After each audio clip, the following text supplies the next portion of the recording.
adalah ketahanan pangan nasional, namun di sisi lain memiliki potensi bahaya timbul khususnya paparan gas amonia. Pada video ini kita akan membahas kasus nyata kebocoran gas amonia di PT X yang berada di Kalimantan Timur dengan pendekatan manajemen risiko yang mencakup 5 poin utama, yaitu mitigasi, identifikasi, pengukuran, evaluasi, dan pengendalian. Yang pertama yaitu mitigasi. Mitigasi adalah langkah pertama dalam manajemen risiko melalui risk assessment atau penilaian risiko. Di industri pupuk, bahan baku seperti amonia NH3 bersifat korosif dan berbahaya jika terlepas ke lingkungan kerja. Pada kasus ini, di pupuk Kaltim, kebocoran gas amonia di pabrik karena pecahnya gasket flames yang menyebabkan semburan kabut berbahaya yang menyebar ke area produksi.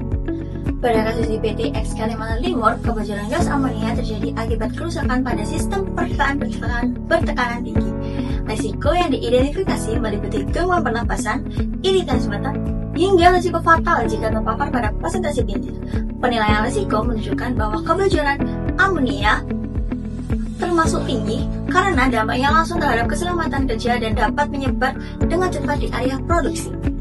Pada tahap identifikasi, perusahaan melakukan inspeksi dan peninjauan ulang terhadap area yang rawan bahaya. Pada peristiwa di pupuk Kaltim, awal mula kebocoran terdeteksi di area hydrogen recovery unit dan gas mulai menyebar di area pabrik 1, 2, dan 3.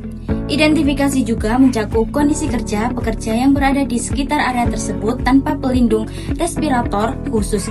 Berdasarkan hasil identifikasi, perusahaan seharusnya menyesuaikan sistem kerja dan menyesuaikan rencana pengelolaan risiko seperti peningkatan inspeksi, perpipaan, pembatasan akses area berisiko, serta kesiapsiagaan tanggung darurat. Pengukuran adalah pembuktian apakah kondisi aktual risiko telah sesuai standar atau tidak. Setelah kebocoran gas amonia terjadi, tim respon darurat melakukan pengukuran kadar amonia di udara untuk menentukan konsentrasi turun ke bawah ambang batas yang aman, yaitu kurang dari 1 ppm sebelum area dinyatakan aman. Pengukuran kadar amonia dilakukan menggunakan gas detektor dan portable ammonia monitor. Berdasarkan regulasi Permenaker nomor 5 tahun 2018, nilai ambang batas yang aman paparan amonia adalah 25 ppm untuk rata-rata 8 jam kerja atau TWA dan 35 ppm untuk paparan singkat atau STEL. Pada kejadian ini, hasil pengukuran menunjukkan bahwa konsentrasi gas amonia di area kebocoran melebihi NAB, terutama pada paparan sementara yang melampaui batas 35 ppm, sehingga hal tersebut dinyatakan tidak aman bagi pekerja. Evaluasi dilakukan dengan membandingkan hasil pengukuran dengan nilai ambang batas yang ditetapkan.